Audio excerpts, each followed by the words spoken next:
रजनीगंधा प्रेजेंट्स बिहार किसका, powered by नोवा शुद्ध देसी घी। यूं ही नहीं ताज ताज बन जाता है, शिल्पकारों का हुनर और चुनिंदा संगमरमर ताज को नायाब बनाते हैं। कुछ ऐसे ही चुनिंदा जगहों से बस खास ही चुनकर लाता हूँ। कतरे कतरे को मैं हीरे सा परखता हूँ। यूं ही नहीं मैं रजनीगंधा बन जाता हूँ। नमस्कार, मैं गौरव कुमार पांडे और इस वक्त बिहार तक की टीम मौजूद है छपरा विधानसभा में। मेरे साथ यहाँ पर मौजूद है बीजेपी के प्रत्याशी छोटी कुमारी। कैसा लग रहा है मैम आज? बहुत अच्छा लग रहा है। तो दिमाग में कुछ ऐसा डर, कुछ ऐसा कोई पॉइंट? नहीं, कोई डर वर नहीं है जी। अच्छा, आप जनता के बीच जा रही हैं, अभी देख रही हैं सब प्रशासन व्यवस्था कैसा कर रखा है सब? बहुत अच्छी व्यवस्था है प्रशासन की जी। तो कुछ शिकायत विकायत लोगों ने की आपसे? नहीं, कोई शिकायत नहीं है, सब अच्छा चल रहा है, एकदम शांति से शांतिपूर्ण मतदान हो रहे हैं बहुत अच्छे से जी। अच्छा मैम, आज पोलिंग से ठीक पहले जो है, जो आरजेडी के प्रत्याशी हैं खेसारी लाल यादव, उनके मुंबई के मकान को लेकर, एनक्रोचमेंट को लेकर जो है नोटिस गया है, इस पर क्या कहेंगे आप? अब मतलब नोटिस गया है तो कुछ गलत होगा तभी ना नोटिस गया है।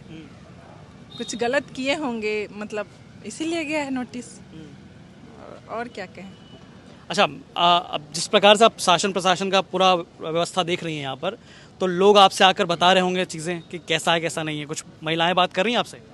हाँ, कर रही हैं कि बहुत अच्छी व्यवस्था है। कुछ आप अपील करना चाहेंगे बिहार तक से? हाँ, मैं यही अपील करना चाहूँगी अपने छपरा के मतदाताओं भाइयों बहनों से कि आप लोग घर से बाहर निकलिए और अपना एक एक मत एनडीए के पक्ष में करिए और हमें जिताइए, और फिर से एक बार छपरा में कमल खिलाइए और बीजेपी को जिताइए। बहुत बहुत धन्यवाद। क्या नाम है सर आपका? मेरा नाम राणा यशवंत प्रताप सिंह है और इस चुनाव, बिहार के आम चुनाव 2025 में निर्दल प्रत्याशी के रूप में मैंने पर्चा दाखिला किया था। चूँकि मैं 15 साल से भारतीय जनता पार्टी का सिपाही था और मुझे लगा कि अपनी पार्टी की जो कमियां हैं वो केंद्रीय नेतृत्व की जानकारी में देनी चाहिए, और इस कार्यक्रम में मैं सफल रहा। केंद्रीय नेतृत्व के आदेश से कि हम लोग बटे ना, आपस की कमियों को दूर किया जा सकता है, लेकिन ये जो जंगल राज है अगर एक बार आ गया तो बिहार के लिए त्रासदी होगा, जिसको सुशासन की व्यवस्था ने लंबे समय से यहाँ से बाहर रखा है। तो इन सारी चीज़ों को देखते हुए मैंने ये तय किया कि राणा जसवंत सिंह और पार्टी में चुनना होगा तो पार्टी सर्वप्रथम है, राष्ट्र धर्म सर्वोपरि है, और इसीलिए मैंने अपना मतदान अभी जो है कमल के पक्ष में किया। और मैंने दिखाया कि जब भी राष्ट्र पार्टी की बात आएगी तो राष्ट्र सर्वोपरि है, पार्टी उसके बाद है, और सबसे अंतिम में आदमी स्वयं को रखे। तो हमारी जो प्रत्याशी हैं छोटी कुमारी जी, इनको यहाँ बहुमत मिल रहा है और डर का कहीं माहौल नहीं है। जहाँ मोदी जी की गारंटी हो वहाँ डर अपने आप दूर रहता है। तो ऐसा क्या आपके दिमाग में आया था कि आपने सोचा कि पहले निर्दलीय चुनाव लड़ूंगा? दिमाग में इसलिए आया कि पार्टी को निचले स्तर पे कार्यकर्ता नाराज चल रहे थे और हमें समझना चाहिए। नाराजगी क्यों थी? नाराजगी अक्सर देखिए टिकट वितरण में होता है, और पार्टी को यह समस्या पहले हल करना चाहिए, ना कि बाद में। जब अगर घर पे बारात आ जाए तब आप चले जो है घर के लोगों को मनाने, तो नुकसान आपका होगा।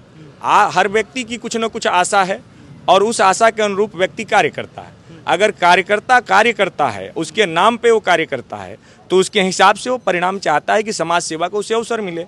अगर किसी वजह से आप नहीं दे पा रहे हैं तो पार्टी के कार्यकर्ताओं से मिलकर बात करिए, और यह क्षेत्रीय स्तर के नेताओं को तय करना चाहिए, अहंकारी नहीं होना चाहिए। और ये बात केंद्रीय नेतृत्व इससे अनजान था, और केंद्रीय नेतृत्व को यह बात पता चली तो मेरे कार्यालय में आदरणीय अमित ठक्कर जी, जो हम लोग के युवा मोर्चा के पूर्व में राष्ट्रीय अध्यक्ष रहे, विधायक हैं, अमित शाह जी के लोकसभा में उनका गृह क्षेत्र विधानसभा पड़ता है, उन्होंने मुझसे कहा कि मैं कार्यालय में आया हूं और अपने भाई को मनाने आया हूं, और मैंने कहा कि मैं राष्ट्र के पक्ष में हूं, पार्टी के पक्ष में हूं, और इस समय मुझे जंगल राज से लड़ना है, ना कि व्यक्तिगत चीज़ों को ध्यान रखना है। अच्छा, एक और निर्दलीय प्रत्याशी हैं राखी गुप्ता, तो वो कहीं ना कहीं आप लगता है कि चैलेंज होंगी वो? अब कहीं चैलेंज वैलेंज नहीं है, उनका उद्देश्य पता चल रहा है कि वो पार्टी के विरोध खड़ी हैं, और पार्टी देश हित में काम कर रही है। वो नरेंद्र मोदी जी और आदरणीय अमित शाह जी के विरोध में कोई खड़ा होगा ना, तो जैसे प्रशांत किशोर हवा हो गए ना, तो उनका तो पूरा बिहार भर में वो अपने आप को चुनाव लड़ाने वाले की घोषणा करते थे। और वो क्या लड़ेंगी जो मेयर पद पर रहते हुए बर्खास्त हो गई?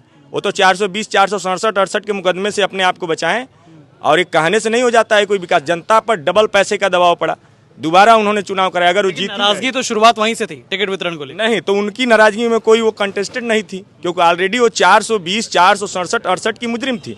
3 बच्चे की जगह 2 बच्चे का एफिडेविट प्रस्तुत की थी। अगर वो कह रही है कि मैं चुनाव लड़ूंगा तो पार्टी पर दाग लगता ना। पार्टी ये देखती कि मेयर पद पे आप बर्खास्त हो गई हैं, कल आप विधायक बनने जाएं और विधायक पद पे बर्खास्त हो जाए तो पार्टी की अपमान होगी। उन्हें तो अपने आप को इन भागीदारियों से तब तक दूर रखना चाहिए था जब तक उनके बारे में निष्पक्ष जजमेंट ना आ जाए। और वो चुनाव लड़ने की सिर्फ पद पाना की आकांक्षा राजनीति नहीं होनी चाहिए। और ये पार्टी हमारी कहती है, उनका यहाँ पे जनाधार 0 हो गया है, सब छोटी कुमारी में जा रहा है, कन्वर्ट कर गया है। और हम सब लोग का वोट कन्वर्ट किया। हमने तो अपना वोट बताया आपसे कि कमल पे गिरा। खेला हो जाएगा यहाँ। खेला नहीं होगा, विजय शंखनाद होगा। खेला जहाँ होता था वहाँ खेला हो, वहाँ पे लोग दुख झेल रहे हैं। यहाँ विजय का शंखनाद होगा, यहाँ मोदी जी का शंखनाद होगा, यहाँ अमित शाह जी का शंखनाद होगा और एनडीए की सरकार बनेगी।